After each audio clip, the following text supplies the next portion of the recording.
Toriko unboxing and get out of jail free story. Well, hello, my brothers and sisters of the Nerd Nation. I, as always, am Jim, here to bring you another unboxing. Of course, I have my trusty knife over here that I really only seem to use now, even though I carry it on me all the time. I only use it to unbox things. And it's very comical because I forget to take it out of my pocket many times. And there's sometimes when you're going through a building that's secure, and I'm going off in the metal detector and I'm trying to explain why I have a knife on me. So definitely I've had some funny experiences with that. So without further ado, though, we will get right into it over here. We have this lovely brown boxed package. And we will see what we have inside, I guess. So... and then afterwards, maybe a little impromptu story time, since everyone seems to enjoy that. And my life seems to be filled as a collection of just randomly goofy stories that seem to make people laugh and appeal to others as well. So let's see what we have here. What do we have here? Goodness gracious! I've got to put this all in order. All right then. There we go. We'll go one at a time. Here we go with Toriko, and that would be number 4. You know, and listen, I'm going to have to go and watch a couple episodes of the damn anime over here because I was saying it Toriko, and then I was getting corrected all over the place with private messages and that sort of thing, saying that it's Toriko, like Toriko. And then I start saying it like that, and now I'm getting messages that it's Toriko. So I don't really know which one it is. But that's, you know, I guess I'll work on it and figure it out. Here we go. And I figured out and getting back to you over here. So, but I guess you can't please everybody all the time. So here is Toriko, number 5, volume number 5, all nice and shiny and new. And we'll give it the sniff test. Yes, it smells like paper mills and probably small underpaid children making these things. Actually, I don't know. I think it's probably all automated now, and they probably are printed overseas though, if you look. And then there is volume number 6. So I had bought the first 3 volumes. There was a little sale going on and, some recommendations, and I thought I'll buy them. And then as I was going through, and as of this recording, I think I think I've read about almost through the second volume, but I'm enjoying it. I'm having a ton of fun with it. And regardless of what the reception is for the reviews of it, if that winds up dwindling off or dying off, I may obviously at some point, stop those if nobody's enjoying them at some point and they're not being watched or commented on or what have you. But I'll still be reading the series myself. And of course, I like to collect the volumes. That's just me. You personally can do whatever you desire. So we got here 4, 5, and 6. I'll put those in order. We'll hold them up there so everybody can see. They're real nice. Just trust me, they smell fresh, as do I. Just recently showered. Don't know if that's relevant or not, but because you can't really smell yet through YouTube. That'll be coming in 2015.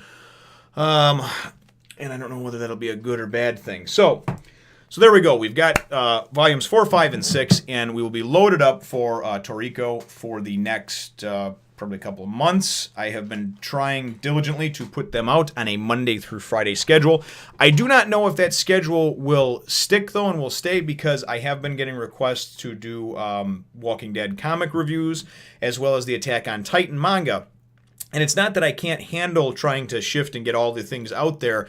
It's just that nobody's going to watch if I'm putting out 4 or 5 videos a day. A couple videos a day, okay, I might like this one, I might like that one. But ultimately, things are going to get lost in the shuffle, and I'm just going to be spinning my wheels if I'm putting too much out there. So that schedule may change. I may do like an every other day with it. I don't know. A lot of it's going to depend on you. And certainly, yeah, you back there. Because you got somebody go, me? But yeah, you too, all of you. It's going to depend really on, just kind of the interaction. I'm not a person that's so deathly concerned with view counts and everything else. Certainly when you do these things, you want to see that other people are enjoying them, But it's not something that's, if I don't get this many views on it, I'm not going to do them. I don't care about all that. I like to see the interactions. I like to see the comments. I like to see those of you that are new to this series and are like, I like this and I like that, or I don't like this. And I like to see the discussion, and, oh no, just wait, 30 more chapters and then this is going to happen. That's the type of stuff that I like, because now that makes me feel like I am in a room with a bunch of other like-minded people that like this particular series that I'm talking about, and I'm talking to them about it, and that's really what I enjoy. So, without further ado, let's get into a little story, shall we?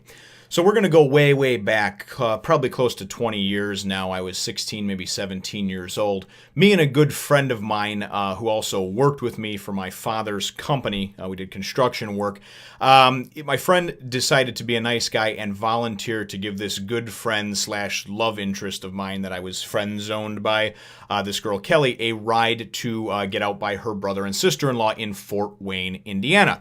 Now we live in the northwest suburbs of Chicago, so we're about 15. So if you can picture Chicago being here, if you look on a map, we are northwest of it. Everything's backwards in the camera to me, but we are northwest of it, and we have to go down through the city and through Indiana, and then about into the, I don't know, not the middle of Indiana, but certainly far into Indiana. It's about a 2.5, 3 hour ride.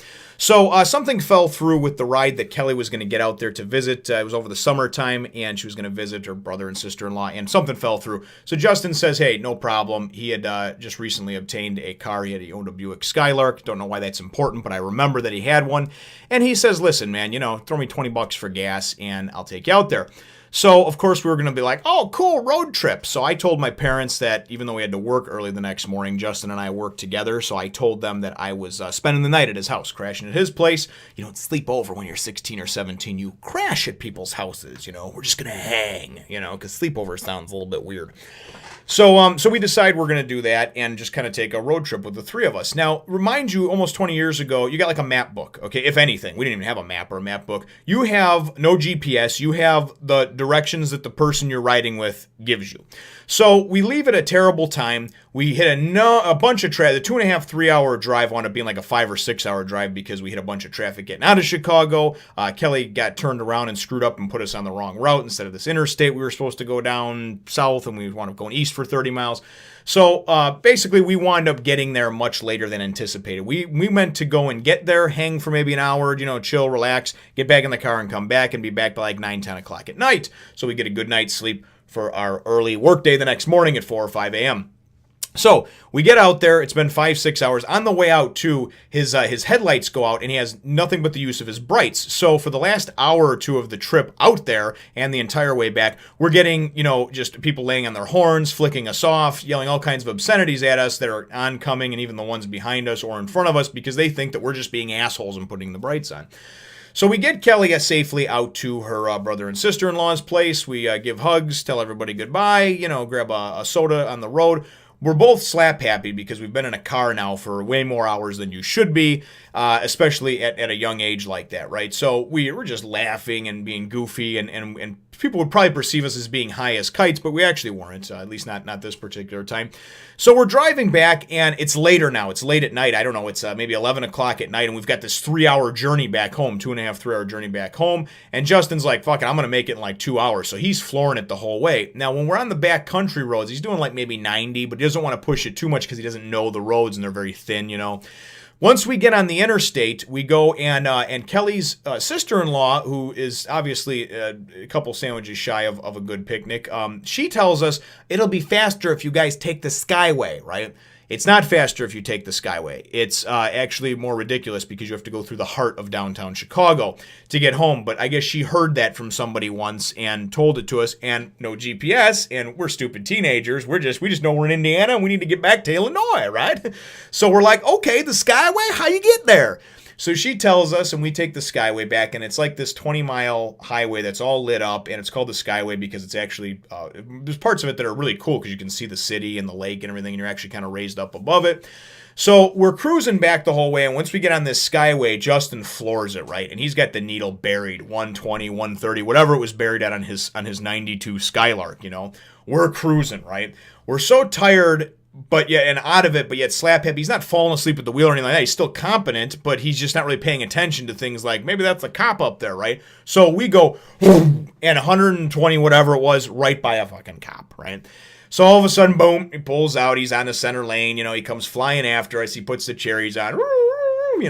So we pull over and we're like, oh my God, this is terrible. What are we going to tell him, right? And we're just like, well, we're going to tell him the truth. Justin had a wedding to go to the next day after work. We had to get up in like 4 hours or 3 hours. I don't know, it was like 1 or 2 in the morning by the time we got pulled over. We're just trying to race back home.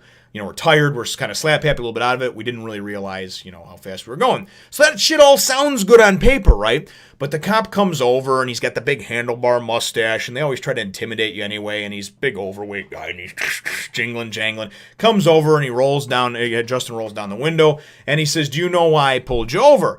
And he says, well, I don't know, but clearly that's what he says. He goes, do you know, Justin says, oh, well, I was going pretty fast or something to that, something like that.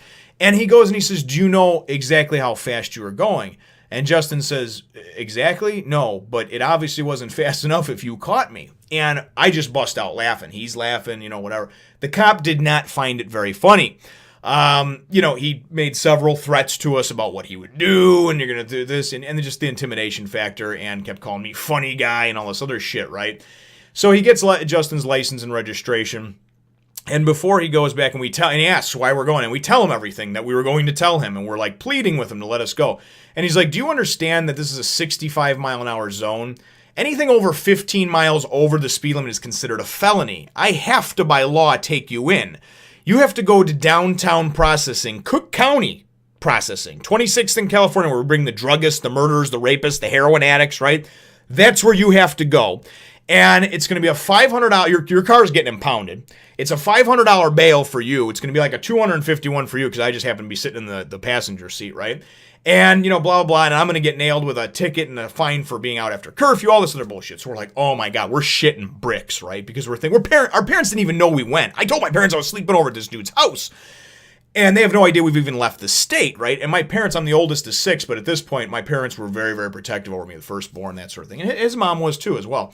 So the cop goes, he's gone for what seems like forever, and we're just like, we're pulling shit out of our pockets, trying to put together anything we have of value and count all of our money up. And between the two of us, I think we had like $118, We didn't have any debit cards, any credit cards. We're teenagers, we're in high school. The cop comes back after, again, what seems like, it seemed like it was an hour. They take forever back there anyway, and he was trying to obviously scare us.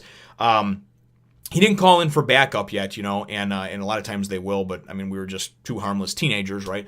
So he comes back, and on his way back to the car, one of the things in the pile of stuff that we have that Justin has pulled out of his coat pocket is he has a couple of crumpled up cards for some reason from Monopoly. How you have the chance or the treasure chest or whatever cards. And one of them happens to be an orange get out of jail free card, right? And I know that you can all feel where this is going here. And if you think that that's what's going to happen and that's what I'm going to do, yes, you're probably right. So, again, I'm at this point where I'm like, you know what? My heart is sank. I'm thinking, I'm not even so scared about getting booked and going to jail and being processed and everything else. I'm scared about calling my parents up at 2 a.m. and telling them, you have to drive down to Chicago and bail me out of jail. And because I'm the whole reason that we went anyway. This was the girl I knew and kind of had an interest in. Justin offered to take her, but it was me who orchestrated and was the ringleader of the whole goddamn thing. So I'm just thinking, I have got nothing left to lose, right? And as the cop goes and walks back, it occurs to me, and I don't even mention it to Justin because I know that he's gonna freak and be like, no, dude, don't do anything to piss him off. He's already mad at you as it is, right?